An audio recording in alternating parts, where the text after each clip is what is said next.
Kung lumabas ngayon, talagang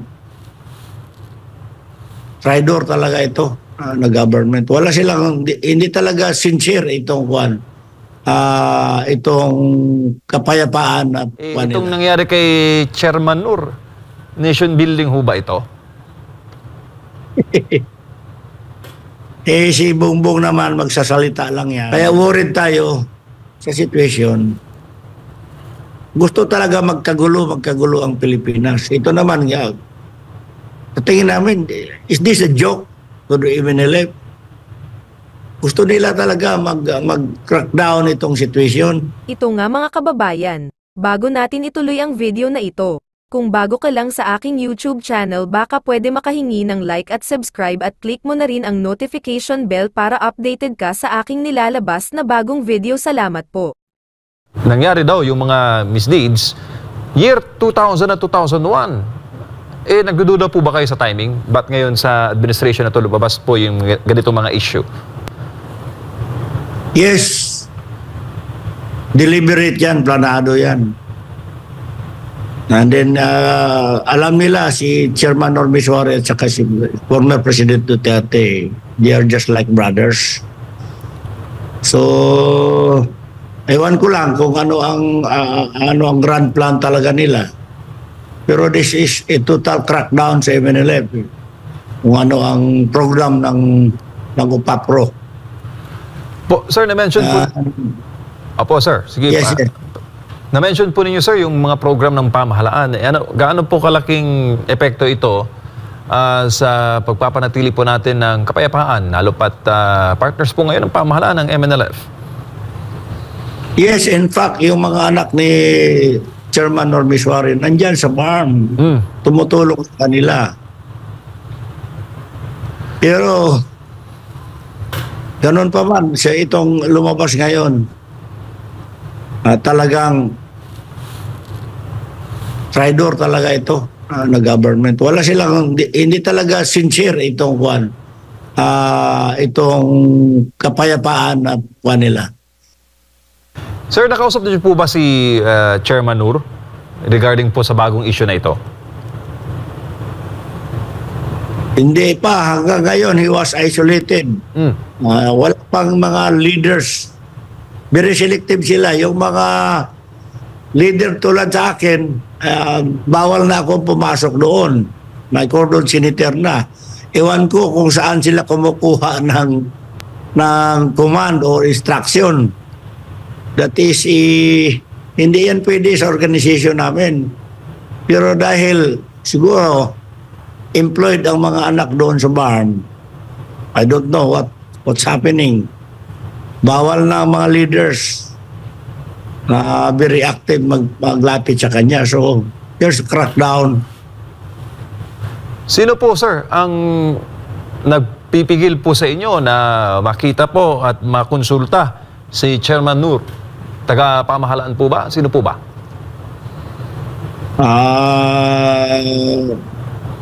Itong sa akin because wala pa ako ma-pinpoint na name. Pero since the kids, the children of the chairman is working sa barn and the barn is under the government that is supervised by UPAPRO. So, sana hindi sila kumukuha ng order doon galing sa kanila because the MNLF, we have our own tinatawag naming ground rules. So there must be a consultative meeting. Wa amruhum surang bainahum. Kailangan magkaroon ng meeting. The Central Committee should have a meeting para i-consulta lahat ng nangyayari. Lalo na ngayon, the chairman is binigyan na naman, lumabas na may ang problema. Dapat there must be a consultative meeting para usapan lahat ng sitwasyon, ano nangyayari sa MNLF. Ang nakikita natin ngayon, parang gusto nila under the grip nila ang MNLF. It will not happen. Kaya nga, ang The more they suppress the situation, nag-alburuto ang ground. Hindi lang nagsasalita sila. Kaya nga ako, naging mouthpiece ako ng sentiment sa ground para malalaman nila. I am challenging the government, lalo na to as a papro. Settle the case of the chairman. Sa amin, wala na kaming problema. Even myself, gusto na nila akong i-isolate. Inutusan na siguro nila yung anak ng chairman ng Davao City, papalitan. Siguro, hindi na yan pa salitain kay very loud. No, kahit tanggalin nila ako pagka-chairman, the sole and legitimate lang na makatanggal sa akin is the one who signed the sole and legitimate signatory, which is His Excellency Professor Norme Suarez. Walang iba. Appointing power. Even the vice chairman cannot do it. Sir, ano po ang komento ng ground forces ng MNLF regarding po dito sa mga issue na kinaharap at pinupukol ngayon kay Chairman Nur? Nabahala talaga sila. Nabahala talaga sila. Then, kaya I'm planning to have a consultative meeting. Magpatawag ako ng meeting sa mga existing leaders dito sa Davao. I will use this opportunity na mga Taymangod, mga Lumon, magpunpun kita nyo para pag bisarahan tayo in situation ini, nakura tayo ni. Kailangan magkaroon tayo ng consultative meeting para ma-check natin kung ano ang dapat natin gawin legally. Kung paano natin ayusin ito legally and peacefully.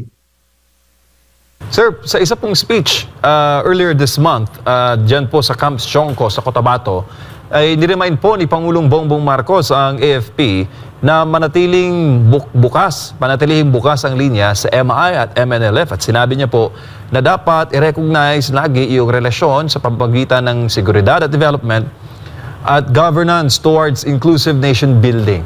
Itong nangyari kay Chairman Nur, nation building ho ba ito? Si Bongbong naman magsasalita lang yan, the president. Magsasalita lang ng kuan yan. Kung anong pero ito sa baba niya, sila ang gumagawa ng plano. Parang props lang yung presidente, magsalita lang yan, symbolic. O tour ka, lakbay ka lang dyan. Pero there is really these people talaga nagpatakbo dito sa the government na ito. Kaya worried tayo sa situation. Gusto talaga magkagulo ang Pilipinas. Ito naman, tingin namin, is this a joke to the MNLF? Gusto nila talaga mag-crack down itong situation. Now, hopefully, maayos ito, pero I am challenging ang lahat ng mga existing leaders na we will have to consult each other. Nandyan man yan, wa amrohom suray baynahom, para malalaman natin how to counter this situation. Sir, dito po sa recent developments, ano po kaya ang susunod na magiging hakbang po niyo dyan sa Davao City? Magkakaroon daw po ba? Kasi may maraming nagtatanong, magkakaroon ba ng mga rally? Magkakaroon po ba ng mga paggalaw? Ano po ang aasahan ng taong bayan mula po sa MNLF? Yan ang gusto namin gagawin, MJ. Magkaroon kami ng rally, protest.